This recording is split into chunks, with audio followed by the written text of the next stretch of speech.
where you're from. Um, and David and I will get started. David, why don't you introduce yourself first and tell everyone who you are and a little bit about you? I can do that. My name is David Reichert. I'm originally from Germany. We've been living in Texas, or my family and I have been living in Texas for a little more than 5 years now. I have a big dressage and jumping background since pretty much in Germany everybody's being forced to do both, and so I did both to a very high level, and yeah, pretty much grew up in a very professional European horse scene. Riding a lot of horses, showing a lot of horses. And we originally came to the States for our company Magic Tech, which we tried to build during COVID, or we had everything set up before COVID. And then the minute we were ready to go, COVID started. So we kind of put that on ice.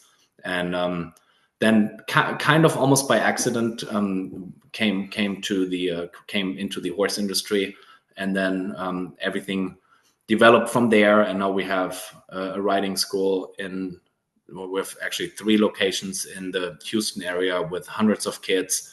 And well, ever since we started going to the first shows 4 or 5 years ago, we kind of missed a lot of things, and everything was very different and not ideal in our opinion. It's just very different here compared to the European system. And for the last 5 years, I always thought, God, we have to change something. This is, this is not good. And changing it, of course, is a lot of work. And we tried to talk to a lot of people. We tried to convince a lot of people, on different boards in both disciplines from changing things. But well, as we all know, that's impossible because they all know much better. So finally, it was getting so bad a few months ago in October at regional championships dressage that I said, okay, this is it. And then I locked myself in a room pretty much and started putting the rule book together and writing the tests and all that. And now we have UDJC, and hopefully we can make a big difference to the American show scene, because, well, at the end, y'all, the riders, deserve it. The system is not good, and the system needs to be changed. And there's so many things that come, with the bad stuff USCF is doing. So we have to change it. Yeah. So I met David, I guess 5 years ago. I was trying to think of how many years ago. David came up to me at a horse show and he was like, "Hi, I'm David. I own Magic Tack." And I was like, "No, you don't." And I texted my friend who lives and trains in Germany. And I was like, "Does this guy really own Magic Tack?" And she was like, "Yep, that's him." And I was like, "How is he sitting here in front of me in the US, like sitting right here looking at me? And why is he talking to me?" Because I knew Magic Tack from her when she was working over there. And the trainer she worked for was all about Magic Tack. So I met David then, and since then, David has had my horses at his farm in training. I've taken lessons whenever I have time to ride. My son rides at one of his riding schools, and when he started this whole idea, and he was like, "I'm doing this thing," he was calling me like, "Hey, you want to help? We need help. What can you do? What can we do here? How can we make this work?" So I was able to kind of hear the progression of the whole thing as it went. And I've also been able to hear, I think, David's insight into horse shows as someone from Germany coming to the US to ride and to show and have horses here and students and clients here. And like hearing his opinion of things has been very interesting. And hearing like how many things are broken that I think I probably wouldn't have realized were broken. And also knowing that even me personally, I am at horse shows a lot because I'm a horse photographer. For those of you that don't know, I'm at horse shows a lot as a photographer, but I haven't had a huge desire to show or do the whole thing in a long time myself personally, because it just didn't feel like the right thing. And I'm actually really excited about these shows, and it does make me want to go show my horse again, which is exciting. So, David lives in Richmond, Texas, which is right outside of Houston, and I am in Montgomery, Texas, which is also outside of Houston. So, that's a little bit about who we are. If you want to, UDJC's website is, will you tell them your website, David, so that way they can go to it if they want to look it up? It's udjc.org. I'll put it in the chat here. Yeah, a lot of things in our opinion is a lot of things are very broken in the system. I mean, there's obviously the big ones. One of the biggest ones is, of course, the cost of showing. The cost of showing is just so ridiculously high. Being member of multiple organizations for my kids. So let me just say that real quick. When I talk about my kids, my full training kids, then I mean, we have hundreds of kids in our riding school in Palina's Ponies, but then also we have 10 or 11 full training kids that I mainly teach. They have their own horses and they go to shows, and we force them all to do dressage and jumping at the same time, because for us, in our opinion, it's absolutely essential, especially to become a good jumper, that they have to know how to ride proper dressage. And I'm not talking about dressage. I'm talking about learning how to ride a horse, learning what balance is, learning how to ride into your corners and how to stay out of your corners when you're on a circle. So all this stuff is very, very important to learn how to be a good jumper. And so at the end of the day, they have to go to dressage shows and jumping shows. Just in membership fees to be member of USEF, USDF, USHJA, and then the local ones, all that stuff. It's like $600 or so for a kid to be member of all these organizations. So that's how it starts out with. And then you go to shows and everybody knows how expensive it is at these shows. So that is a big problem that we want to tackle. And it's very different in Europe because, well, the society and the landscape is a little different. So it's a little easier in Europe since every little town pretty much has a riding club, and these riding clubs organize technically or pretty much a show once a year, some of them twice a year, and then everybody from the community is coming together to help. So all the men are driving the tractors and they're picking up the poles and do all that stuff, and all the ladies are cooking and baking cakes and all that. So it's pretty much a community event with a lot of volunteers, and everybody's kind of coming together to run these shows. And that's why they can be run relatively cost effective. At the bigger shows, the shows where you typically don't work with volunteers, where you have a bunch of vendors and big shows like everybody knows them from TV or Clip My Horse, Aachen and stuff like that.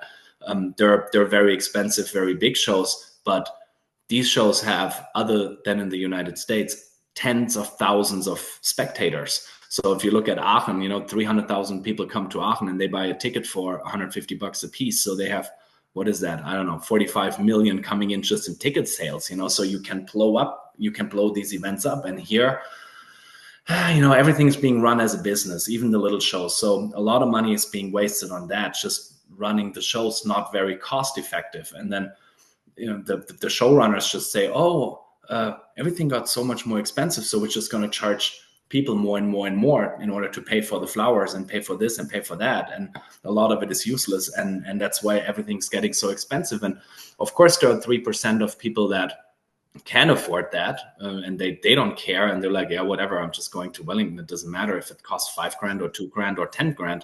But 97%, at least 97% of riders who would like to go to professional shows, they cannot just spend money left and right. So the cost is the biggest thing, of course, that we need to get down in order to change the whole show scene. Also for young professionals. I mean, who's supposed to take a 4-year-old or a 5-year-old, a young horse, and take it to, let's just say only 15 shows a year. That's not really a lot of showing for experience for a young horse. So you take a 5-year-old to 15 shows, and that makes the horse automatically probably between 20 and 25 grand more expensive just getting the show fees back in, if it costs you $1,000, $1,500 to go to a show. So it's a very tough spot for pretty much anybody. And on top of that, also the young professionals. So yeah, that's one of the biggest topics. Corinna, just interrupt me, please, if I'm talking too much. Yeah. So I was going to say, I think that's something that to kind of speak to this and know where you're coming from, is that I think whenever David came here and just talking to him and getting to know him, one of the biggest things that I would hear you say is it really stinks that there aren't more kids involved, or there aren't more kids showing, just in general, it's so unattainable for a normal person to go ride and show.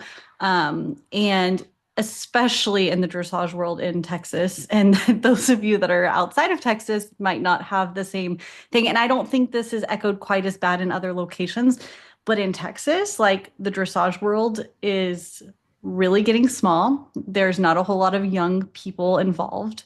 It's not fun. It's not something that most people can go do. They can't buy a fancy enough horse or whatever it might be. Um, they can't afford the show fees. And now you have these shows that are dying and they aren't fun and they aren't a thing for young people. And I think that's what David's kind of mission with his pony club, as I call it, it's called Polina's Ponies, is David has a large number of kids coming in and taking lessons and getting involved in horses and trying to like build up this next generation of young people that can come in and ride and show and work and learn and not just be something for the upper 3%, which I think is really neat because I feel like growing up in Europe and Germany, like you have everyone rides horses. It's common. It's not like it is here.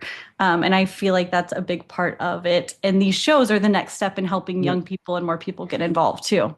Yeah, yes and no. I mean, riding horses is not as common in Germany as everybody thinks. So everybody in America thinks, oh yeah, in Germany everybody rides a horse and everybody knows, everybody's good at riding. That's not the case. It's also a niche sport in Germany. There's not there. I think now I don't want to throw numbers around because I don't know exactly, but it's not riding is active show riding is I think the eighth or ninth biggest sport if you compare the numbers to soccer and to team handball is a big one in Germany, and table tennis and stuff like that. And then riding, I think the German Riding Associate, the organization, the head organization, is like the eighth or ninth largest in Germany compared to other sports. But so it's still relatively small, but I would say everybody who does it grows up a little bit more professional because we do have generations of knowledge pretty much. So that is the thing that's a little different. I like to compare it to football. So the German American football scene is getting bigger and bigger and bigger. But still, there's not a whole bunch of knowledge in American football in Germany. Of course, there are some Americans, retired NFL players and stuff who come over there, but it's still generations of experience missing. And that's pretty much the other way around with English riding in the US here. And the kids are the biggest problem. So beginners and kids, in our opinion, are the biggest problem because the system sets them up in a wrong way. If I look at my jumping kids now as an example, a mom brings let's just say a 7-year-old kid. We start them at 2 years old at Paulina's Ponies. But let's say a mom brings a 7-year-old kid to the riding school and they ask, so how long does it take for my kid to go to shows? And we tell them, well, of course it depends on your kid, but that's not even what I want to talk about. We tell them, well, it takes you typically 1.5 to 2 years in the riding school to be able to walk, trot, and canter. And then they say, oh, then we're good to go to a show. No, then you're not good to go to a show. Then you need to get a horse and you need to start riding 6 days a week. And then we're ready to go to a show. No, you have to ride this horse at least for a year, 6 days a week before you can go to a show, because the lowest class they can ride at the shows are, 60, 70 centimeter courses with a bunch of jumps, with 12, 13 jumps, with a combination. The kids who are just able to walk, trot, canter, and jump some X rails, it takes them at least another year until they can ride these courses safely. So now they've been riding for 3 years and they can finally go to a show. And we're not taking them into hunter classes because hunters is something totally different, so we want to stay in dressage and jumping. So dressage, they can obviously go a little earlier, but jumping, 3 years until they're ready to go to the first show. And then I would tell them for another 2 or 3 years. So now we're going to ride very unsuccessful, because we're not racing through the 70 centimeter classes, we're not racing through the 80 centimeter classes, and we're not racing through the 90 centimeter classes. When you start riding a meter, then we can talk about riding a little faster, riding some tighter turns, some jump offs, stuff like that. But to get from 70 centimeter being at the first show all the way up to a meter, where it's kind of, where they're good enough typically to start riding faster and tackle tighter turns and stuff like that, that's another 2 or 3 years. So I pretty much tell these parents, well, you can ride now for 5 or 6 years, and then maybe you're allowed to be successful in the sport. And that's very, very frustrating. It's a little sad. So what we want to do, we want to get the entry level barrier for jumping a lot lower. So our little beginner jumping classes start at 40 centimeter cross rails from the trot. And what the kids do, they go into the ring in a group of 4 and they ride a little 5, 6, 7 minute, if you want to call it a dressage equitation, not really. I mean, they walk, trot, canter around and show a little bit of a 2-point position. And then individually, each one of them rides 4 cross rails from the trot. And that whole thing is being judged. So they get several different marks for their performance, for the dressage part and for the jumping part. And then they can be successful technically right away. So they can go to the show a lot earlier, way before they're ready to ride 70 centimeter classes. And if they're doing well, they're getting rewarded for it because they get a score and it's not for time. So instead of waiting for 6 years until you can be successful, we bring that down to 2 years, something like that, So yeah, so that's a very big one. And say that's a big difference that I think people are like, wait, jumpers are now judged on style. Yeah. So can you explain more about what they're judged on style up to a certain height? So what is this height where they become judged on speed? Yes. So up to a 90 centimeter level, every jumping class is being judged. So there are absolutely no time classes under 90 centimeters. Why? Because nobody should ride fast in an 80 centimeter class. If you ride 80 centimeter classes, you don't have the capability to ride fast. So what we're seeing at the shows here is just super, not only is it super dangerous, in my opinion, on top of that, you teach these kids the complete wrong things, because you cannot say, at some point, of course, you have to be a good rider in order to jump. Let's say that's at a meter 20, meter 30, maybe at a meter 40, but at some point you have to kind of be a good rider. You don't teach somebody to ride good by telling him race through these 70, 80 centimeter classes. So a lot of kids, and that's not always the case, but most of them, and we always try to look at everybody and not specific kids.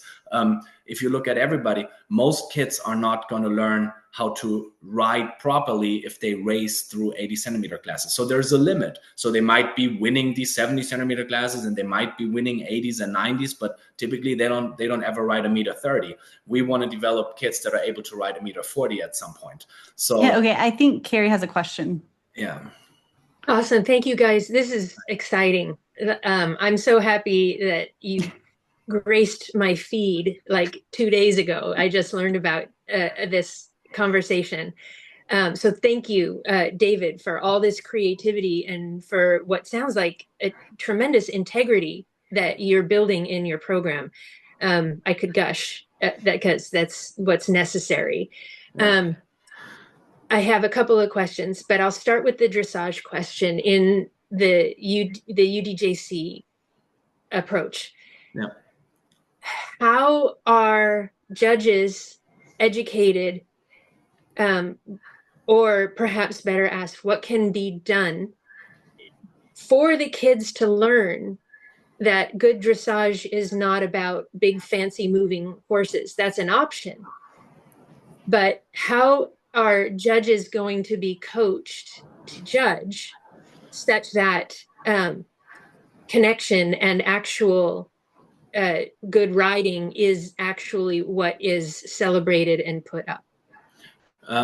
So first of all, when we talk about judges, judges and we have to see how this plays out. But in the beginning right now, we work with judges, people from who we know that they're very successful in the sport and they have been in the sport for a very long time. I need to apologize. I hope you all hear me because we have a thunderstorm coming through here right now. I hope it's still okay. So that we select judges at UDJC by experience and by what they have done for the sport so far in their life, pretty much. So we're not a huge fan of that whole judge education thing. So, and I think that's a USDF problem that a lot of people who are judges are not supposed to be judges. They had a mediocre riding career, and then all of a sudden they go through this L program or whatever it's called, and then they're judges, and here they are judging the kids and the beginners, and that's nothing that we want to do. We need to we're working on getting a judge education program together, but in my opinion, you cannot have programs and educate judges, because educating a judge is 30 years of being a writer, 40 years of being a writer and having all the experience. So of course you need to have some kind of program, which we internally have with the judges we're using now at the beginning, that pretty much puts everybody on the same page. So I think that's more important than like a judge education, because I mean, of course the terms are a little different and you need to educate the eye a little bit to be a judge and stuff like that. But somebody who is as an example, I want to give you the example, Christian Rogi. He is a Grand Prix jumping rider. He's 60 years old. He has been in the industry forever. He grew up in Germany. He moved to Texas when he was 40 years old. So he knows, or 35. So he knows the German system in and out. He knows the American system in and out. And of course, he's not a USEF judge, but he does not need to be a USEF judge, because he knows everything about jumping there is to know. And he knows everything about style jumping classes there is to know. So of course, he is a way better judge for these style jumping classes than anybody we can pull out and say, oh, let's give you a little bit of style jumping class education and then you're going to do fine. No, this is 60 years of experience and 35, 40 years growing up in Germany in that system. So of course he's able to be a very, very good judge, even though he's technically not a judge. You know what I mean? So we're trying to build a network with people that are very, very strong and good in the industry with the right thought and the right approach to things. And these people are going to be our judges. Jane Lloyd is another great example for dressage. So Jane Lloyd is, I've known Jane for 20 years, and she is an absolute amazing horsewoman from England. She has a USEF eventing license, but we don't even care about that eventing license. We just know that Jane is absolutely fabulous. She deals a lot with young horses. She educates kids. She was a high-level rider herself, and she has the right approach to the sport. So she is a fabulous judge. So once we grow, of course, in Houston we have a good network. So we have all these, or not all these, but we have some good people we're connected with who we're going to use as judges. Once we grow, it's of course going to be a little bit more challenging. So we pretty much need networks in all areas where we want to grow into. But we'll figure that out. So long story short, our approach is not to take people that are mediocre and try to educate them. We try to take top people that have the heart at the right place and know that we need changes, and that's then we make them to judges, of course. So that's what I was. I feel like it's people who share the same belief about where the industry's gone wrong and where it needs to do better. And then also, I think from the first show, what I know about the judges is that David is bringing in people that he's known for a long time. He's flying in some people from Germany, correct? Nice Germans, though. He's bringing in nice Germans. And finding people that know and see kind of, oh yes, this is a problem and we need to fix this, and kind of have the same mentality is important right now. Yeah. And David, I love that you actually said people who are coming from the same heart. And I think it is so vital to use this language, to talk from the heart and talk like-minded, great, but also like-hearted. This, and I could gush forever because this is my work in the world, but it's so necessary, especially with kids, to offer the language and the reality that yes, these big people are actually considering how it feels to be doing this, and not just win-win, play by the rules, dominate and all that stuff. Because I think that is what pushes kids away, is the stress. Kids learn to kill themselves, kill their own heart before they can even get into the ring. And I think I was going to say the other thing too that's important here is that because judges will be giving feedback to riders, riders will get something to back up what they're getting placed as, right? And it no longer becomes just about, oh, I got this placing, I don't know what the heck I did, or this makes no sense, because it has to be done by a strategy and the way they were taught. Judges can actually give them real feedback that is valuable and what they would want their own kids to receive.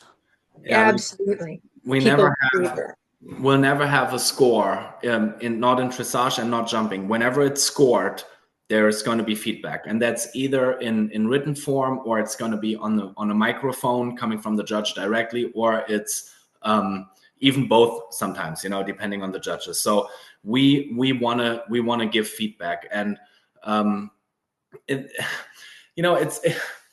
I cannot tell you how many tests I have, how many test papers I have from intro A and intro B and intro C tests and training level tests where the judges put in not enough engagement in the hind end and not enough flexion and bend and impulsion and all. I mean, that's all in walk trot tests. I have probably 50 papers of judges putting in the complete wrong things, and that's also a problem, or that's also why we allow in lower level dressage tests, we allow the kids, or the beginners, to put side reins on the horses, because that's what should be done. No horse should be running around with their heads up in the air, and also the kids should not be in their faces all the time trying to put their heads down when they're not even ready. So in the low level tests, we say there's two things pretty much you need to worry about. It's your position and it's your lines. And that's what you need to be focusing on, and not the horse's head, not the horse looking around everywhere and spooking at things because they're able to, so all of that needs to be tuned out. And that's a big problem with USDF, that that they just don't allow that. So a lot of kids, especially the little ones, when we take 7 and 8 year olds to the show, they struggle a lot with that, because all of a sudden the ponies are looking at everything and stuff like that. So everything is at its time, and riding a horse on the bit is definitely not, there's no time for that when you're riding intro level and training level. So that's just a different approach too. And I talked to dressage judges about that, and then they give me as an answer, well, if you put side reins on the horses, then it's not dressage. And I'm like, well, good, then what is it? So I think also Carrie had a second question. I don't want Carrie to forget her second question. And if anyone else has questions, drop a comment in the chat, or raise your hand on the thing, and I'll try to.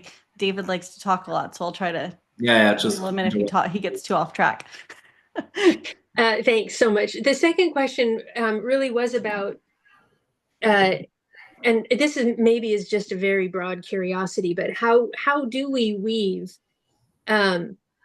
intuitive awareness and communication and self-esteem into the show approach? Like how does that get woven in? Is that left to instructors and training programs, or is there some way that show associations can, if nothing else, point to the fact that self-esteem and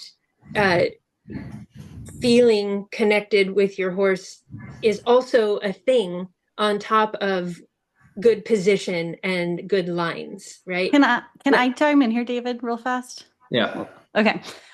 So those of you that don't know, I am a photographer. I sit around at horse shows and do portraits at Pinoak and at Pennsylvania National, some of the big horse shows, and I watch people walk around all day at horse shows, and I sit and think, how do people who are spending this much money and riding this nice of horses walk around at a horse show looking so miserable sometimes? And exactly. And that's why I wanted to chime in here and say something about that, because I have that thought a lot. I'm like, these kids are so lucky. Like, they don't even know what they have in front of them. They don't even understand the value and what they're getting to do with their lives right now.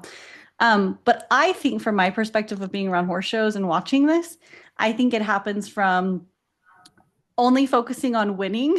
And it's like, you have to win, but nobody knows why one person wins over the other person, because it can be so political, and it can be so gauged on how the judge is feeling that day, or just silly things that don't come in, silly things that you have no control of sometimes, right? As a kid or a young adult that's showing a horse.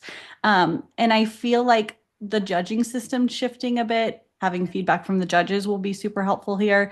But I also think it's on the trainers, and I think it's an education and community thing as well, which I think is something that David does want to get into, is having that more community, like having clinics the day before the horse show to get people together, to get to know their fellow people they're riding with and against, and to learn and to have fun at the horse shows, instead of just paying a bunch of money, going in the ring for 5 minutes, finding out you didn't win, and storming off, going home. I feel like it's kind of a horse show thing, and it's also a sometimes trainer thing too. But I don't know, David, you can give your. Yeah, of course, there's only so many things we can do as a show organization when it comes to, creating passion between the rider and the animal and stuff like that. So that's of course stuff that mainly needs to be done at the barn. Like as an example, in our riding school, no kid would ever get on a horse, and it doesn't matter if they're 2 years old or 3 years old, if they don't brush the horse before the lesson and they don't learn how to put the boots on and all that stuff. So horsemanship is a big part of that, which we teach at the riding school every day. And I know and I know the problem with the parents sometimes, because we do have a lot of parents who complain about that, and they say, oh, but we want our kids only to ride. And we say, well, then you got to go somewhere else, because we don't do that. So that is something that needs to be done at the barns. Of course, there are things that we can do as an organization to make shows more fun. We have award ceremonies after every class, so it's not, here, go to the show office and pick up your ribbons. We don't do that. So after every single class, we'll have an award ceremony with a lap of honor and music playing, and the kids get their ribbons. Or no, not only the kids, everybody obviously gets their ribbons as part of that award ceremony and stuff like that. And then there are little things that we can do to keep the kids drive. I mean, that's not really answering your question when it comes to passion or connection with the horse. I think that was more of your question. But we have to make shows more interesting for the kids in order to keep them going. We don't want them to lose interest because they have to do the same stuff over and over again. One big example for that is the dressage size arena. We have everything, even up to our L level, which is second level dressage. Everything is in a 20x40 arena, because nobody who's not riding third level, fourth level has anything to do with a 20x60 arena. So everything is in a 20x40 arena, because it's so much easier to ride in it, obviously. But on the other side, and I remember that from myself back in the day, when I was allowed to ride the first time in a 20x60 arena, it was mind-blowing. That's something I worked towards for several years. Oh, at some point I want to be good enough to ride in that big arena, So those are the little things that we can do as an organization in order to keep the drive in these kids.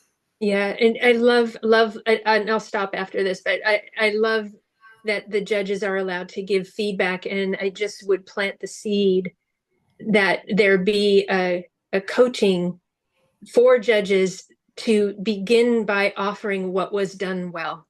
Yeah. Like there's a concept called appreciative inquiry that is celebrating what went well and getting curious what we're going to do with it. Yeah. And it matters. It matters more than science can measure to actually acknowledge what was done well. And that coming from the judge, I think would be an absolute paradigm changer. So anyway, any conversations or seeds I can plant on that realm, that's like my whole work in the world, is that intuitive awareness. So thank you so much. I'm happy I'm here. Thank you. Thanks for your questions. I think that's a really good, I think encouragement in general, the horse world could use more encouragement of kids. Like, yes, it's dangerous, and yes, it's expensive, and yes, you have to work your butt off, but encouragement's okay, and it should be a part of it. So I love that. Okay. Dana, I think Mary has a question. Dana asked her question first in the chat. She said, can you explain more about how the jumper divisions work? It looks like there's a dressage test and 3 courses. So let me talk about that real quick. I go through the jumping divisions real quick from the bottom to the top. So I said already, the lowest one is 4 kids in the ring at the same time. They ride a few minutes. Let's call it riding around. I don't want to call it a dressage equitation or whatever. They ride around, walk, trot, canter, and they show a little bit of 2-point, and then they ride 4 cross rails from the trot. That's the lowest division, or not division. That's the lowest class. The second lowest class is the same little dressage part, and then they ride over 2 cross rails from the trot, and then 4 little 50-centimeter verticals from the canter. The next one is another one where they ride a little dressage in the beginning, or a little equitation, 4 of them in the ring at the same time, and then it's 7 to 8 jumps from the canter, and a couple of oxers. And then after that, starting at 70 centimeters technically, they go into the ring by themselves and they only jump. So then it looks pretty much like a regular jumping round, but it's judged as well. So the 70 centimeter class is a couple of oxers, couple of verticals, and then you come in, you ride, and you get a score for that. It's judged on balance, it's judged on your seat, it's judged on your nice forward movement, rhythm, all these things. We want everybody to show a 2-point position in the bigger turns, and then of course, get a little bit more contact to the saddle towards the jump. So it's just nice riding that's being rewarded. It's not fast riding, it's nice riding. Then 80 centimeters, the same. There's a category on the website. If you go to the website and you click on rule books, there is a one thing that says jumping overview or something like that. That's where you see the different heights and the different classes pretty much with all the requirements. So it shows you how many jumps are in the class, how many combinations are in the class, how is it being judged, or what format is it. So all the classes up to 90 centimeters are style classes only. And then after that, meter 10, and everything above that, the show organizer has the chance to pretty much pick the format they want to run the classes. So it can be a style class technically all the way up to 1.40 meters. We could have a 1.40 meters style class. That can happen. It typically doesn't, but it can.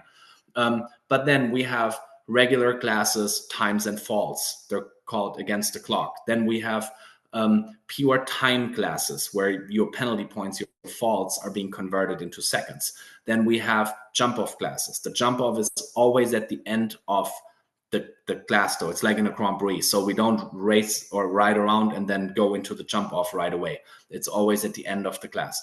Then we have joker classes. We have one of these at the first show, or I think even 2 of them. That's kind of cool. So the first jump counts 1 point if you clear it. The fourth jump counts 4 points if you clear it, and so on. And then jump 10 is either a regular oxer in the specific height for 10 points, or you can go over the joker, which is typically a narrow, higher, nasty looking vertical that gives you 20 points if you clear it, but it takes away 20 points from your score if you don't clear it. So there's a variety of different jumping classes, and the show organizer pretty much puts together a schedule. So I, as a show organizer, as an example, for that first show, when we planned it, we said, okay, well, all the style jumping classes, that's a no-brainer. And then what are we going to do with the meters and the meter 10s and the meter 20s? Okay, let's do a jump off class here. Let's do a joker class with this one. Let's do even a style class at a meter 10 or something like that. So there's more variety in the different jumping classes. And you can see that in that sheet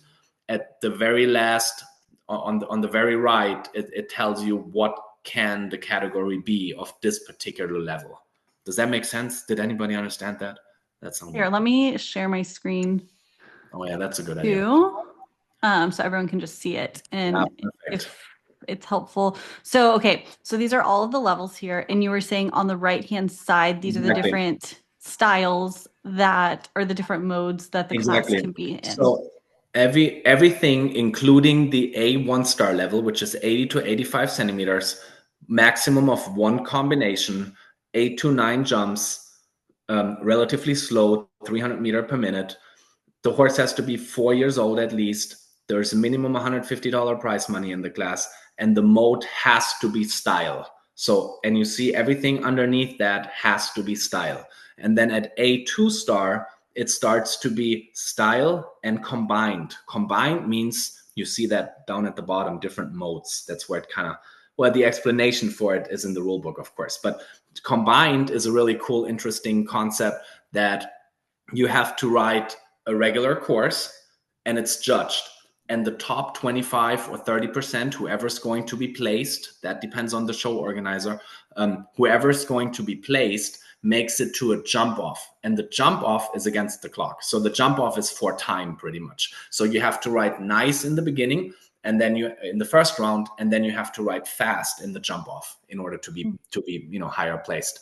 And technically, as you can see, that C goes all the way down to the S1 star level, which is 1.40 meters. So a showrunner can maybe at the second show, we're going to say, oh, you know what? We do 1.40 meters combined. So it's 1.40 meters for style. And the nicest, let's just say the nicest 30% of the rides make it to a jump off for time. And that's how you can see here at the very right what the different modes are, and the show organizer can play with these. Perfect. Hopefully that was helpful. And I also put in the chat as well the link to the dressage pages as well, if anyone's looking for the dressage that's just a pages. little overview. Okay, so there are division placings where you are in both dressage and jumping classes. I wonder if that's what Dana was asking about. Okay, Leia, I know the question. I get that question a lot. So nobody has to do dressage and jumping at the same time or at the same show. We want everybody to do that because we think it's the right thing to do. In Germany, you cannot even go to a show if you cannot ride a 90-centimeter jumping course. If you want to go to and this is, I want everybody to understand how funny this is. If you want to go just to dressage shows, you have to do your riding badges 1 and 2. That means a judge is coming to your barn and you have to ride for the second riding badge. You have to ride a first level dressage test and you have to ride a 90 to 95 centimeter jumping course, 9-10 jumps. And you have to do a theory test in order to be allowed to go to a show. You cannot go to a show if you don't ride a 90, 95 centimeter jumping course. Even though you're a dressage rider, nobody cares. You say you want to go ride dressage, that's fine. You better jump the 90-centimeter course first. And of course, the other way around for jumping. Everybody who's like, yeah, I just want to flap around in some jumping classes. Well, you better ride a really nice first level test before you're allowed to ride any jumping at the show. So that's where this is coming from, kind of, you know. And I know as a high level rider myself in both disciplines, I know how much one discipline profits from the other one. And that's why this is our whole philosophy. So long story short, we don't force anybody to do dressage and jumping at the same time, but we support it. That's why our divisions are dressage and jumping classes combined pretty much. Every single class at the show. So if you go to the price list of the show right now and you see 10, 11 jumping classes every day, and you see 10, 11 dressage classes every day on both days. We have 20 dressage classes, 20 jumping classes. Each one of these classes is a class for itself with an award ceremony, with prize money, blah, blah, blah. It's a regular class. The division is pretty much kind of above that. So if somebody rides the 2 dressage tests and the 2 jumping classes that belong to that particular division, then you are eligible pretty much for the division ranking, but you don't have to be part of a division. Corinda, if you can you go please in that shared screen to the go down a little bit. Go down a little bit. All the way. No. Oh no, you're in the wrong thing. Okay. Can you pull up the price list? Oh yeah, go down all the way to the schedule, please. Go down all the way. So yeah, the divisions are okay. Go up. No, sorry, down, all the way down. There. Yeah, I don't know where it is. So those are the divisions. Yeah. So the divisions are a separate score, pretty much, on top of the classes, or not on top of the classes. I hope you all know what I mean. So if you want to ride the E-level division, and if you want to be placed in the E-level division and you want to win a prize for the E-level division, you have to ride the individual class 13, 17, 23, and 32. That's 2 jumping classes in level E and 2 dressage classes in level E that are part of the division. But anybody can come and just ride, you can come and ride class number 3 and class number 8, and then you're not part of the division. So each class is individual, but the division includes 4 classes. Does that make sense? I hope so. Yeah, I think you answered the question. Who asked that question? Dana, did that answer your question? I know it took a while to get there. Hopefully it did. If not, let us know. Yes, thank you. Okay, perfect. Mary had a question next. She's had her hand raised for a while. Hopefully she didn't forget what she was going to ask. Yeah, no, I'm here. Can you hear me? Yes, we can. Okay, good. Thanks to David for speaking with me last week over the phone. I appreciate his time. So we have some folks who are thinking, that, they're dithering. about entering. And a question that they have had, this is a format, of course, that you're familiar with and we are not, is how, with the ribbons after each class and the judges' comments, um, what is the confidence that the schedule runs on time? And that is really one of their biggest questions. The chance that the schedule is going to be on time is 98%. Okay, that is No, so I mean, so here's the thing. This is to be honest, this is the first time we're gonna run a show like that. Well, not, we know these shows inside and out from Germany, but then we have a whole team, of course, who's gonna support us, and not a lot of them have, ran shows in Germany. Amy Eunice is our show manager. I hope y'all know Amy. She has been managing the Equestrian Center for 15 years or so, and she's absolutely fabulous, and she's going to be our show manager. So her and I pretty much are going to be responsible for keeping things on time.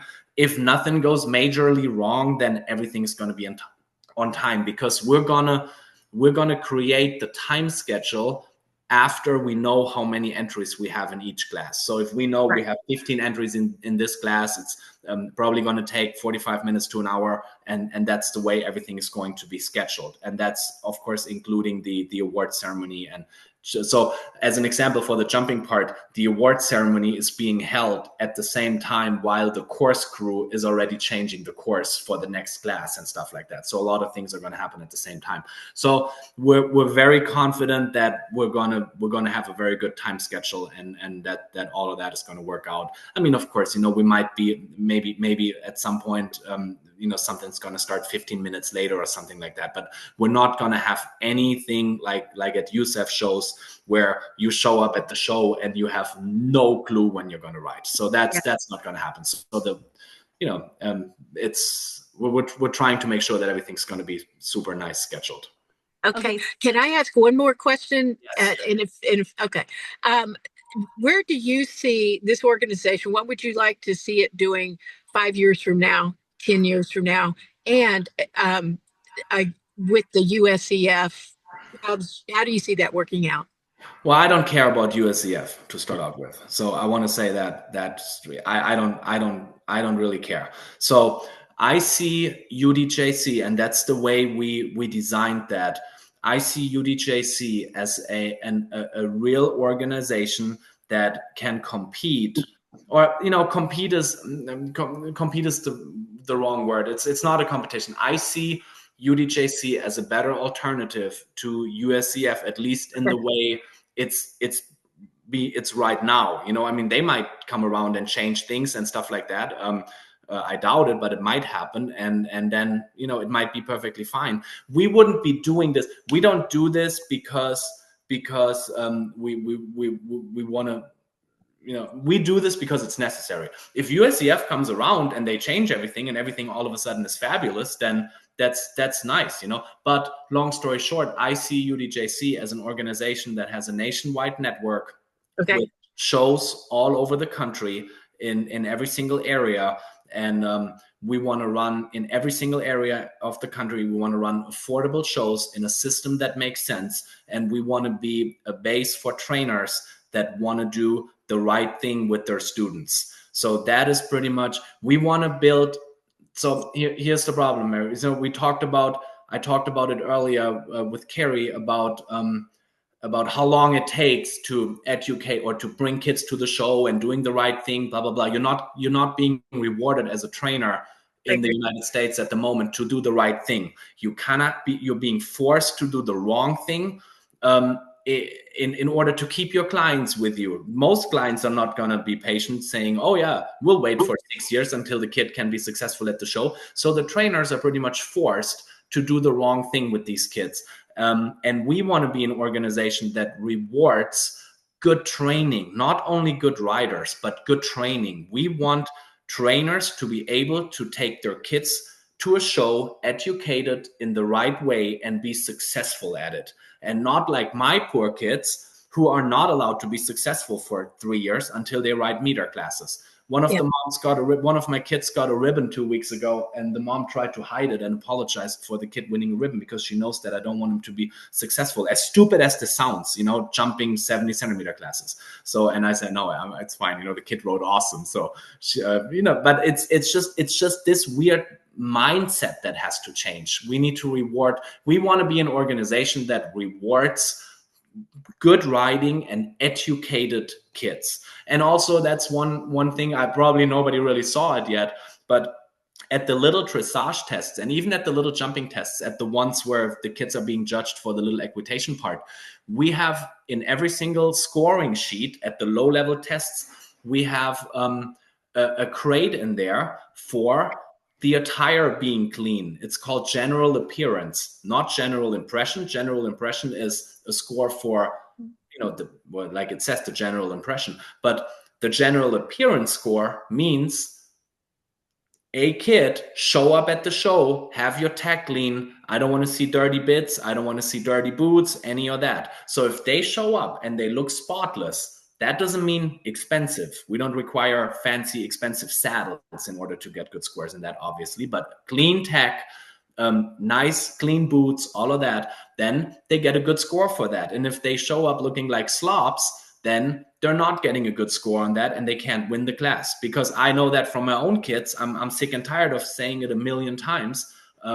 Get your bit clean, get your bit clean. They show up at the show with dirty bits and I'm kind of sick of it. So that's why we put that in there to educate the kids the right way, telling them, listen, if you go to a show, you better look good because that's part of it. That's part of being a rider, is having your stuff together. So yeah, that's kind of our approach. And we want to be all over the country, of course. Also, if anyone's listening to this and they are interested in hosting or know a good facility where they live that they think like this would be a great place for these shows, email David and reach out to him. And also, if anybody is interested in volunteering and helping, like you're like, hey, I have this skill, I can be of service, whether it's at the Texas shows or like you're like, hey, I'm in California when you come here, I'd love to be a part of it. Here's how I can help. Reach out and let David know, because I think David needs all the help he can get. And that's why I'm here helping.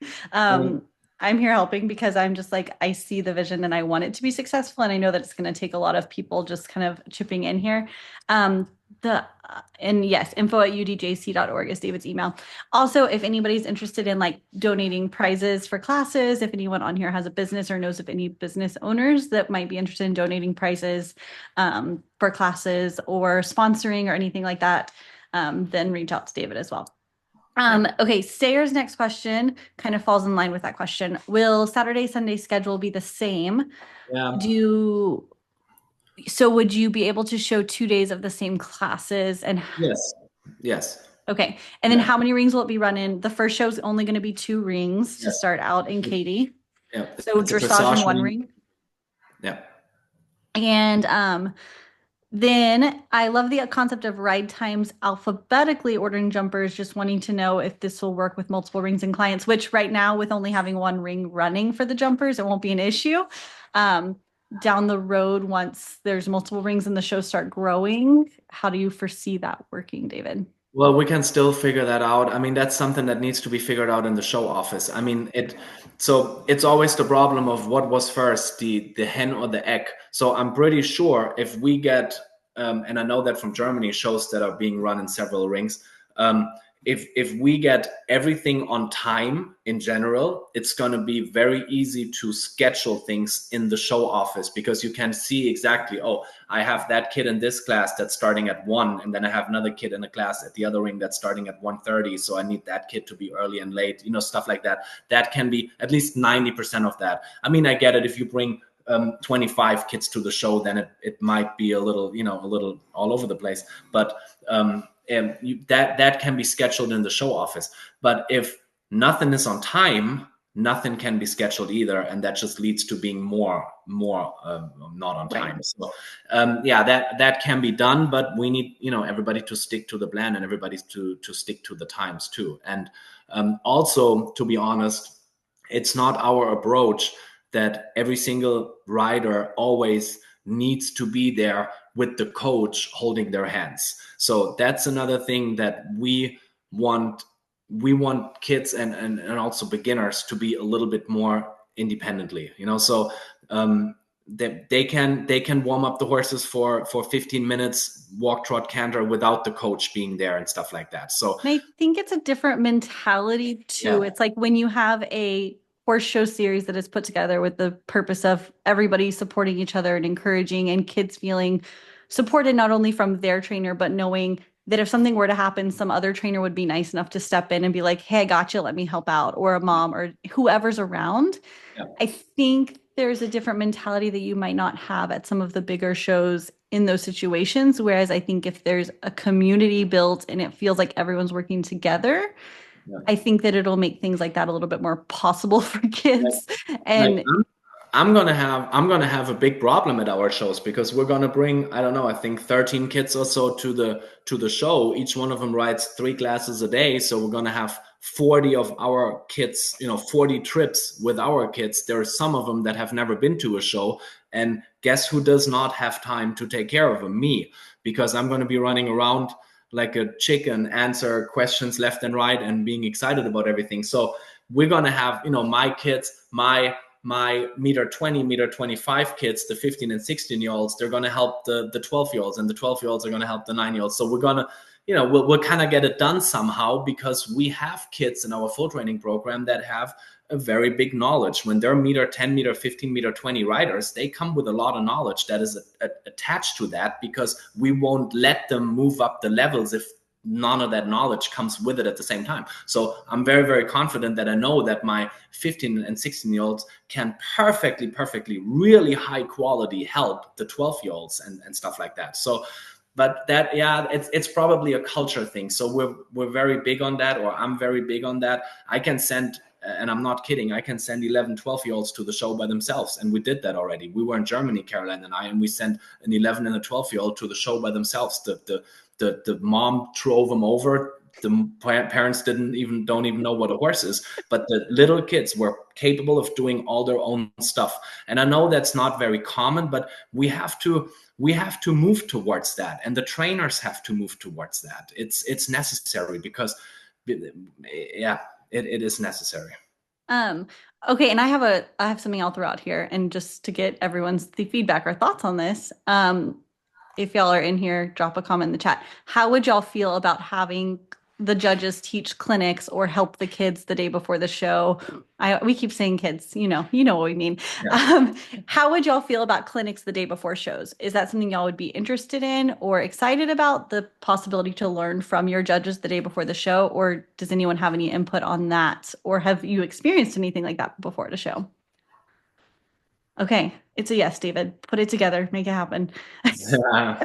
No, I think it's great. I think it's great too. I think it's no conflict whatsoever, especially if you have good judges. A lot of people think, that judge taught that lady yesterday, and then now, they're giving her good scores and stuff like that. I don't think that is I don't think so. Well, to me, the only thing that would make that a problem is if there's politics, if there has to be something behind the scenes to make sure one image is put up and another is not. But if the real purpose for doing all of this is to be a better rider, to build a community, and to have everybody grow in their heart, in their ability, in their community, then absolutely it's a very human thing to do, to help each other in this way.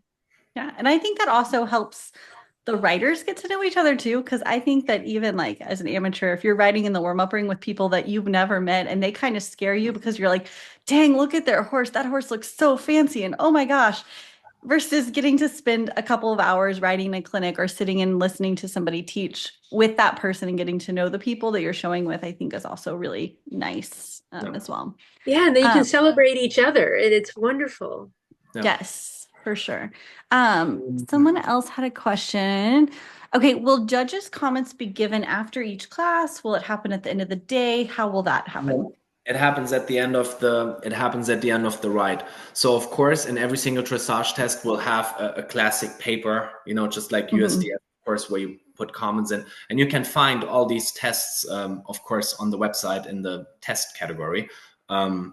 and then you see exactly how the paper pretty much looks like, and the judges put comments in there. But then also, and that depends a little bit on the judge, not everybody's comfortable talking on a microphone and stuff like that. In my perfect world, the judge, while the rider is leaving the ring and the next rider is getting ready to come in, and that's for dressage and jumping, in my perfect world, they grab the microphone for 30 seconds and say, hey, that was really good. That was really good, but I want you to improve on that. That's really cool feedback. But that goes with the paper. So the papers always, and also for the jumping part, there's going to be a paper.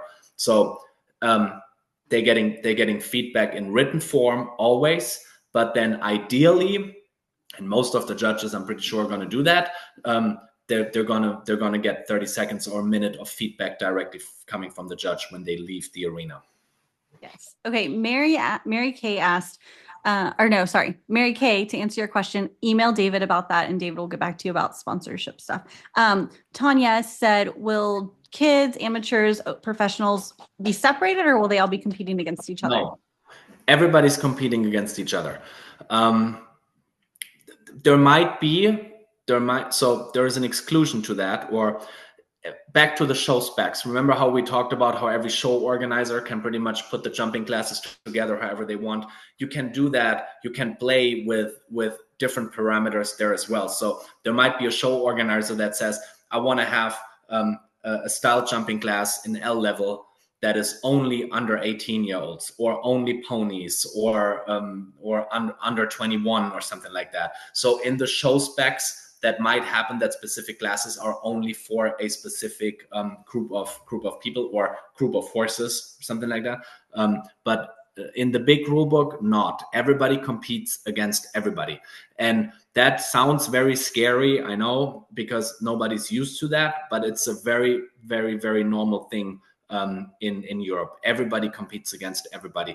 Because why should the amateur rider not compete against a junior rider, as an example? I mean, I get it a little bit when it comes to professionals. So that is the only thing where I say, yeah, but on the other hand, if you're looking at, let's say a 80 centimeter class, or a 90 centimeter jumping class, or a first level dressage test, no professional is going to show up in an 80 centimeter jumping class or in a first level dressage test with, on that low level for no reason. So typically when a professional shows up in a class like this, it's either with a very young horse, which hopefully doesn't happen that often at UDJC, because we have young horse classes in dressage and jumping where the young horse is being judged. We don't have that at the first show, but we're going to have it starting at the second show. So the professional either shows up with a young horse, with an inexperienced horse that's pretty much kind of out of competition, in order to get experience, or it's a problem horse or something like that. So no professional, I hope so. And that's me, just hoping that no professional is going to say, oh yes, let's go and win some 90 centimeter classes against the little kids or the amateurs, or what. So that typically doesn't happen. We don't have that problem in Germany at all. And then, why should the amateurs not compete against the juniors? There's absolutely zero reason for that. And it creates a problem. And I want to talk about that real quick. And I try to keep that quick, especially in dressage. One very big problem of dressage is that there is nobody in these classes. You can pick whatever you want from the board. You take the dressage booklet and you pick whatever class you want to ride. So there is first level 1, 2, 3, freestyle, test of choice, 1, 2, 3, freestyle. That's like 8 different first level tests. And then you have juniors, adults, amateurs, or adult amateurs, open, and pony. Four different ones. Why should the ponies not compete in there anyway? So 4 different ones. That's 32 different blue ribbons for first level per day. That's 64 blue ribbons per weekend for first level. It makes absolutely zero sense. And then nobody's in these classes. There's 1 here and 2 there, and then another 1 over there, because everybody just kind of distributes itself to, it doesn't make any sense. What we want to get away from scores. So everything in dressage here in the US is pretty much score based. And because there's not enough competitors per class, score based. I mean, you have judges that are judging very low, and you have judges that judge very high. So you might get a 75% from a judge who is just high at everything, and it wasn't even a great test. And then you might get a 59 from somebody who's judging super, super low, and it was a good test. So none of that scoring stuff makes sense. The only job the judge has is to rank the competitors. The score doesn't matter. And you see that at the Olympics a lot of times, or at big shows, a lot of times the judges are 5, 6, 7, 8% higher or lower compared to the other judges, but they still get the ranking right. But in order to get the ranking right, we need to create a ranking. So that's why we say there is 1 or 2 first level classes offered a day, and everybody who wants to write first level classes is in that first level class. And then you get to the point where you might have 15, 20, 25 people in the class, and placings are worth something. So if we want that people who come home to the barn and say they have been third in an M-level test at a UDJC show, everybody needs to know, oh, third is pretty good because there were 30 people in the class. And that's the way it is in Germany, So we don't care really about scores. We want to get away from the scores, actually. Also, less separation means more prize money for those people that do win. Well, yeah, of course. So we're not happy, having a bunch of classes with 1, 2, 3 people in there. We wanna have big classes, and we want placings to mean something. Not only a blue ribbon means something. That's another thing that makes absolutely zero sense. Like if you don't win, you weren't good. I mean, that's not true. If you have a show with, or if you have a class with 30 people in there, and you're third, fourth, fifth, something like that, then you probably did pretty good. You probably did better than the one that was winning his own class. So we want to get away from that. So long story short, how can somebody just cut me off when I answer? And who else has questions? Does anyone else have any questions? Feel free to unmute yourself or drop them in the chat. Also, if anybody is on here and they're listening to this and they're like, holy crap, we need this where we live, tell us in the comments where you live and where we need this, where you need this. And for those of you that got on late and didn't hear the introduction, David is the founder of UDJC. David lives right outside of Houston in Richmond, Texas, and he is from Germany. He's been here about 5 years. And I am Corinda. I am a horse photographer. I'm based out of the Houston area as well, and I'm going to be the official photographer for the UDJC shows. So that's why I'm here helping out, and I'm trying to help spread the word with David. So any other questions, guys? Or I'll look at my list of questions if y'all don't have any questions. Yeah. Okay, I have a question. Is there anybody noteworthy or important enough that you think we should point out they're on board for this organization, or anybody that you're like? Well, we have great people on board. So our head of jumping, as an example, is Ronnie Riemer. He's most people know him probably from being the German riding instructor on Instagram. He makes those funny videos, but he is an absolute great horseman and rider as a jumper. We have, like I said, we have Amy Eunice on board for the show management. We have Jane Lloyd and Mary Nuttall, who are great judges or great horse people in the Texas area, and Christian Rogie. Haley Rogie, his wife, she's an absolute awesome course designer. She's going to design our courses. She's going to be at the shows doing the whole course design. She is absolutely great. I mean, everybody who's involved here is really a good horse person. I gotta point that out. Like, we don't have course designers that got promoted to be a course designer just because they got sick and tired of doing the starting list at the entry of the gate. Those gate people. That they become course designers all of a sudden and stuff like that. I mean, that's just so far away from our approach. Everybody who's involved in this is really good. I mean, that's the case. So someone's asking about, you mentioned young horse classes. What about classes for green horses that are changing disciplines? No, I mean, that's nothing that we do. I mean, you can take your green horse, of course, to lower level classes, obviously, you know, but it's not. We don't have like a special class for green horses in that discipline. Like Right. our young horse classes are age specific. So let's say in you can look at also the young horse tests are on the website.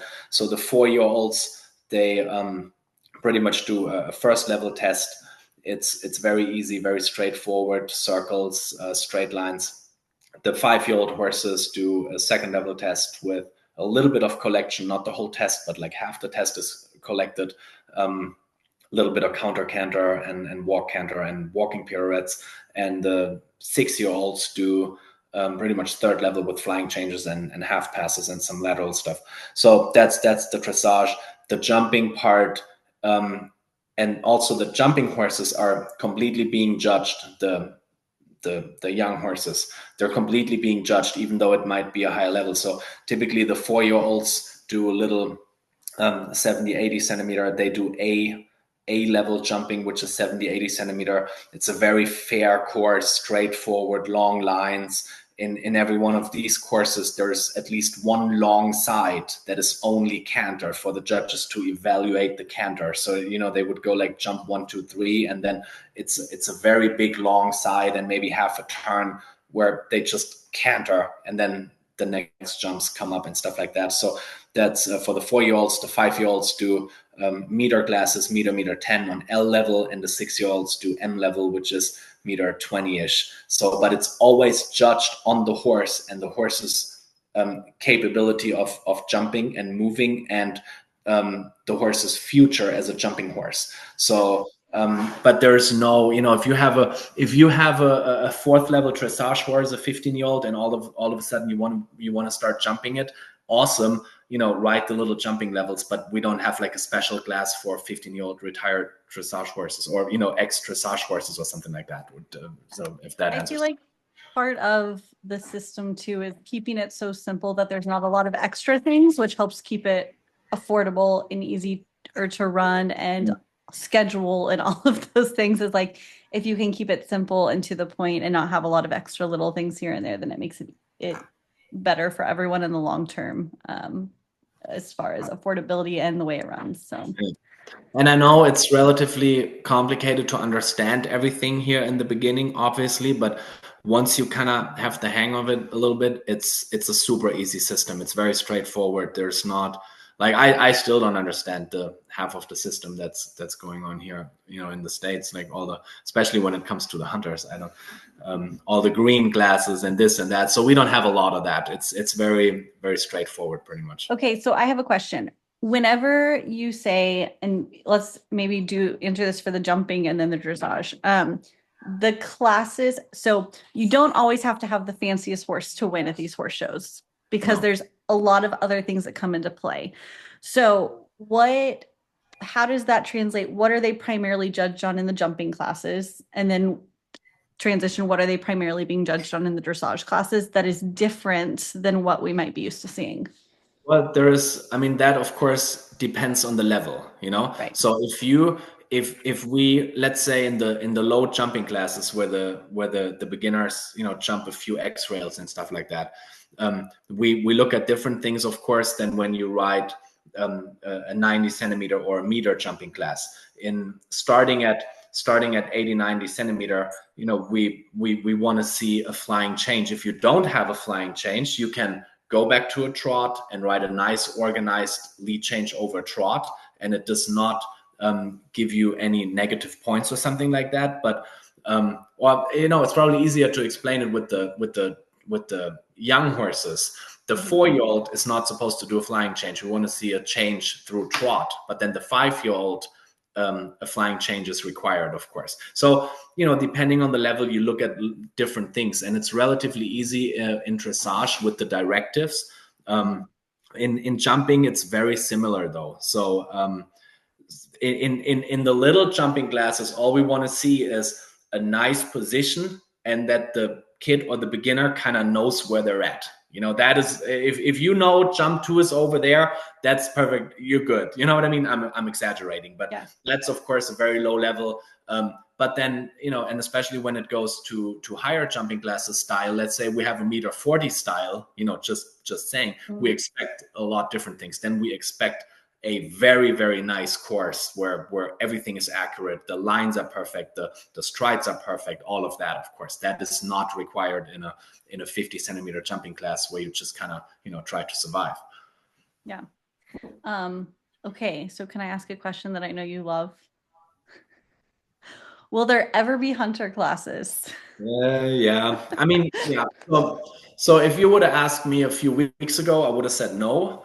But we actually like the idea of hunters from 40 years ago, I would guess, and then it kind of took the wrong turn, and everything kind of developed, in my opinion, into a complete wrong direction.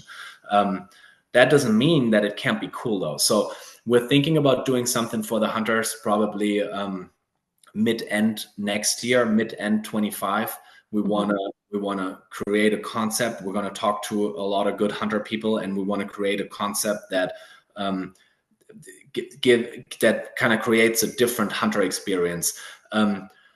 To get that short, we don't believe in beginners learning how to ride in the hunters and then move them into jumping or move them into dressage or whatever. That's not going to work, because the hunters, especially, it's being taught on the lower levels, it has nothing to do with jumping. So the idea of, oh yeah, let's stay in the hunters, and then at some point you ride meter 10 classes jumping fast. Well, that doesn't fit together. So what we want to do with the hunters, that's what it looks like right now. We want to have less divisions, maybe 3 or 4 divisions, starting at 2'6" or maybe even at 2'9". We want the hunter courses to be more old school, a little more complicated, not inside line, outside line, all that stuff. More like derby courses at 2'6", 2'9", starting at that level. Ideally, maybe even in a grass field, going back to old school. But it's not to learn how to ride. So people need to learn how to ride in dressage and jumping. And then when they say, oh, you know what, I actually like being judged, I like the style jumping classes, I don't even have the desire to ride fast or something like that, and I also don't want to ride more than a meter or so, go into the hunters, but learn how to ride first before you go into the hunters. So I think, or my opinion is that the whole system needs to be turned around, not learning how to ride in the hunters to go to jumpers. It's the other way around. Learn how to ride the horse in dressage and jumping little classes, and then you're equipped to ride more complicated hunter courses. So that's kind of the direction of what we're going to do with the hunters starting next year. Yeah. Okay, cool. I want to talk real quick, if nobody minds. I want to talk real quick because that's typically, I'm surprised that the question didn't come yet. Hold on here, but that goes against what you said earlier about having older, more experienced riders riding against the kids if it's style. Well, no, I mean, if you're a more experienced rider, and I'm trying to answer the question for Desiree. If you're a more experienced rider and you have to, ride low level stuff with the kids, well, you shouldn't do that. Or I don't really understand. I feel like what David horses. I feel like David's intention in that is like, David's going to assume that the trainers aren't going to go do the little stuff. And if they do, they're going in there to school a horse or for a very particular purpose of a problem horse or a horse that, they're probably not going in these little classes with the intent of like, it's probably more of a schooling type ride. I would guess. Holidays, Hopkins. But I think that's also one of those things that, as the shows start and as things play out, right? Obviously, they're going to see what happens. Is there an issue that trainers are just going and entering in tiny itty bitty classes just to go in against a bunch of little kids? I don't know. And I think if that's something that happens, then I think that will be addressed then. But so let me talk real quick. I'm surprised that the question didn't come up yet. Let me talk real quick about the ability classes. Or Mary, just go ahead. You ask your question first, and then I'll. Yes, I was going to speak to the adults in the junior classes.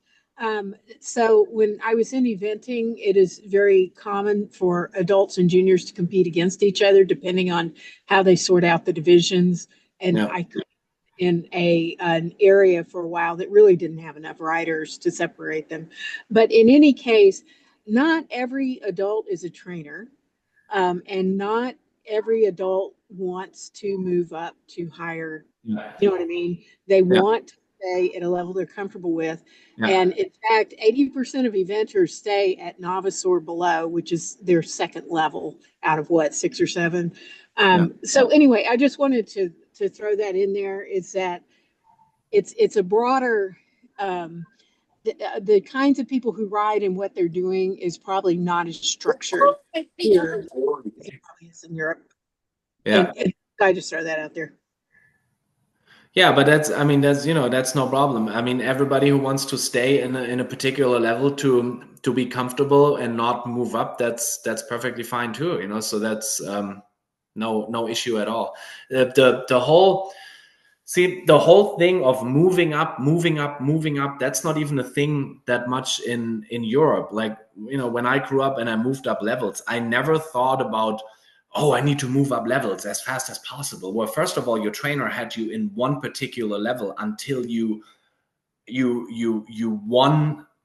I mean, you had to ride these levels a long time, and you had to win a lot in order to even move up. And it wasn't even a thing. Like, you want to master the level. You want to become really successful at the level. You want to be really, really comfortable before you move up. So moving up levels is just something that happened on the side. It was never an approach, or it's never an approach, at least to most people in Europe, to actually move up levels. Nobody's saying, oh, I need to ride 1 or 2 times more training level and then I can move up to first level. No, it's way more than that. Moving up levels is something that needs to come naturally, instead of oh, I need 1 more score and then I can move up levels. Well, it's a little more than that. Yeah. But and some people are not. Some people will not move up. They don't have the horse, or they just don't want to go that high. They just don't want to do. Yeah. And that's perfectly fine. I want to talk about the ability dressage concept real quick. That is a very, very important change, because that is something that really kind of nobody has seen before, the way we approach dressage. So we have regular dressage tests, as you know them pretty much, that are called benchmark tests. And we have 3 per level. They're all on the website. And in order to be allowed to write a specific level of benchmark dressage test, you have to qualify in the level underneath. So you need a particular amount that's in the rulebook, a particular amount of scores, unfortunately, still, in order to move up levels. I'm saying that because in the first year now, we're working with scores, even though we don't like it, because we don't know how many people are going to show up at the show, obviously, so we cannot say, oh, you have to win 2 classes in order to move up. If there's only 1 person in the class, then we're kind of screwed. So we have it with scores right now, but we want to change it to placings as soon as we realize that there's always a good amount of people in classes. You have to qualify in the level underneath in order to move up. So the entry level E is without qualification, obviously. That's where it starts. And then in order to move up, you have to get good scores in these classes. That is climbing up the ladder vertically.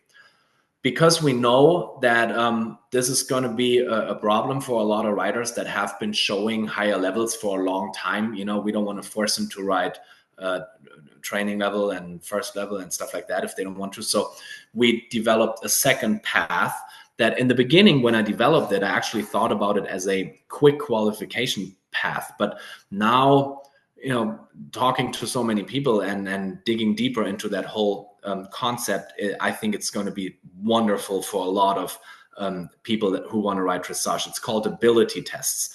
The ability tests, they're also on the website. They do not require qualification. So if you think you're a 4th level rider, you can come and write the 4th level ability test without any qualification. The quality of the horse does not matter in ability tests. So impulsion and gaits do not matter in ability tests. So if you're a good 4th level rider and you have a cool little quarter horse who is very rideable and perfect on the 8s and in front of the leg and bendy and carrying itself and all that, you're going to do very well in 4th level ability tests, because the horse quality doesn't matter. Only the rideability of the horse and of course the rider is being judged. And ability classes are level specific, just like the benchmark classes, but they work a little differently. In ability classes, you have 4 in the lower levels, including L, you have 4 people in the ring at the same time. In level M and S, you have 3 people in the ring at the same time. The judges are standing outside. Corinda, can you open up the M, please, just real quick? So see, you can see, yeah, just leave it there real quick. So there are 3 riders per group. It's in a 20x60 arena. All the ability tests are in a 20x60 because it's more space, because, you know, there are several people in the ring. So that makes sense.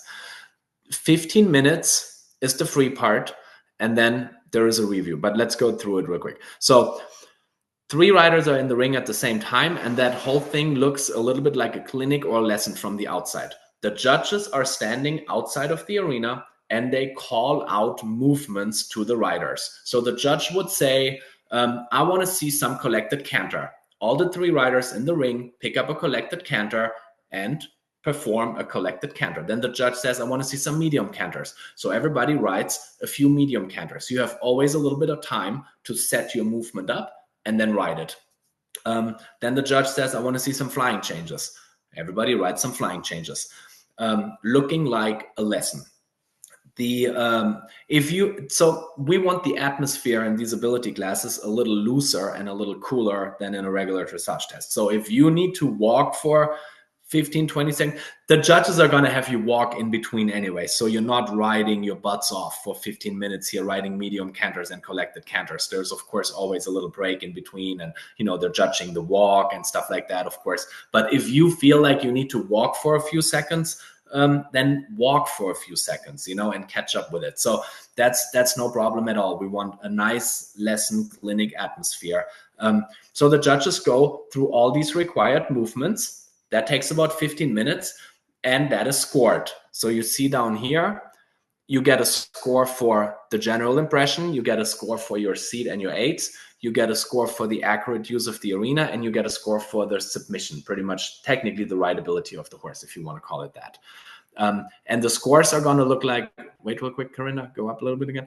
The scores are going to look like 7.5, 8.6, 6.2, something like that. So it's decimal scoring. And then scroll down, please. Now, after that free part, the judges are going to bring everybody in and give everybody feedback for about a minute per rider. So the judges are going to tell you, hey, Mary, I really liked your shoulder ins and I really liked your half passes. I did not like your flying changes because I think they're getting a little bit too stucky, or they get a little bit too wiggly, or the horse kind of gets behind you, or whatever, you know. So, and the judges can give you a couple of tips of what to do. Hey, try a little bit more counter canter on smaller circles or something like that. So you get really nice feedback from the judges, and you get a couple of tips and tricks and ideas of the judge's opinion, obviously, of how they would approach something like that. So everybody gets a minute of feedback. After that, everybody writes individually this little benchmark part here. So that is a pattern that is being written individually by every single rider, while the other ones are outside of the arena, keeping the horses a little warm. There is no halt in the beginning. So you would, you know, start your collected trot at E and then come down the center line. You ride a shoulder in left and a shoulder in right on the center line. You go to the right, you do an extended trot and a half pass and so on. So that's a little benchmark pattern that is judged. What? Are you muted? Yes. So that is judged. Every single movement gets a score, just like in a dressage test. And that combined down there is going to be your percentage pretty much. That times 2, you see the little coefficient, the 2, goes into your final result. So in that particular test, there are pretty much 4 collectives in the free part and then a double collective from the benchmark part, which adds up to your total score. The cool thing about this is you can use scores from ability classes in order to cross-qualify for benchmark levels. So if a 4th level rider writes ability classes and they write them really nicely and you get 3 good scores in ability classes, 4th level, which is our level S, you're automatically cross-qualified for the benchmark levels and everything underneath that.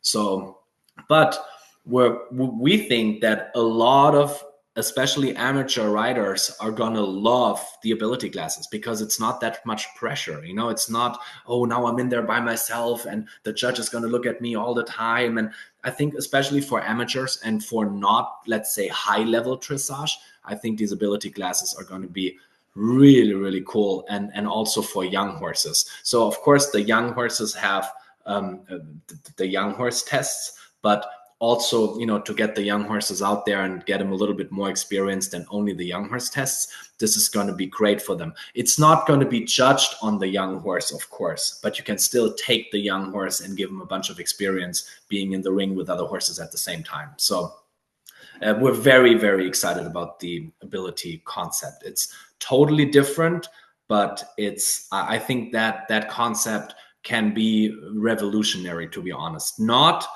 in high-level dressage, obviously. You know, FEI tests are always going to be FEI tests probably, but everything, you know, underneath that, everything including 4th level, which is already pretty high, I think that concept has the potential to be a massive game changer. Yeah, perfect. I'm glad you explained that. I think that was helpful. Does anyone else have any other questions about anything before we wrap today up? Also, David is always on the phone 24/7 at the moment, talking to people, answering questions. Someone did ask if they're able Dana asked if she was able to add more classes to the Katie show once she's registered or if it's too late. I'm assuming she can still add on more classes.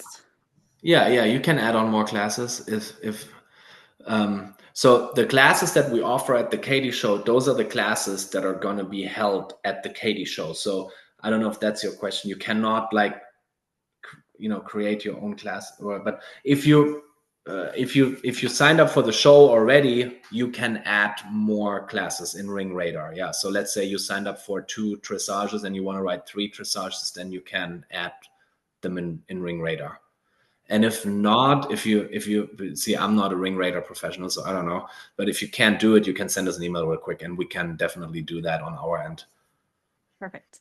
Awesome. Does anyone else have any other questions before we hop off or before we wrap up today? So I have just a little addition to that question that I had just asked. Okay. How close up to the show? Because I know that since we're riding to ride times, you can't add at the show. So you basically sign up and those are the classes that you pay for, regardless of whether you're in them or not. What is the cutoff of adding to classes? Like how soon up to the show can we continue to add classes? That depends a little bit on how full it's going to be and stuff like that. So the cutoff for, or the sign up closes on January 4th, which is a week before the show. And then we'll see what we're dealing with. And then we'll see if we can allow, to add classes and stuff like that. I mean, if we have a very full schedule, then we cannot really add on to these classes. But if we're, kind of empty and we know, okay, that we have more time, then, everybody can add on to technically until an hour before the class or something like that. So yeah, that depends a little bit on the schedule. If it's full, if we have a bunch of people showing up, then it's going to be full. Then we also cannot take late entries. But if it's not full, then we can always, play with that. Okay, cool. So rule of thumb will be, unless it's not too full, a week up before the show. A week before the show is when entries close. So okay. A week, and then you can, let's say we have space, you can still enter after that, but we're probably not gonna have space. So I would not wait too long, because a couple of classes are getting full already. So we just kind of have to, the sooner you enter, the better, of course. But then you can, if there is space, then we can add classes. or you can add horses to a class. Perfect. Perfect. Thank you. And then also, anyone who's on here, please share and tell your horse friends what David is up to here and help spread the word. Because I think a big piece of this is just letting people know what's happening and like educating everybody on what the difference is. And hopefully this has been helpful. And we'll post the replay somewhere and send it out if you registered for the Zoom.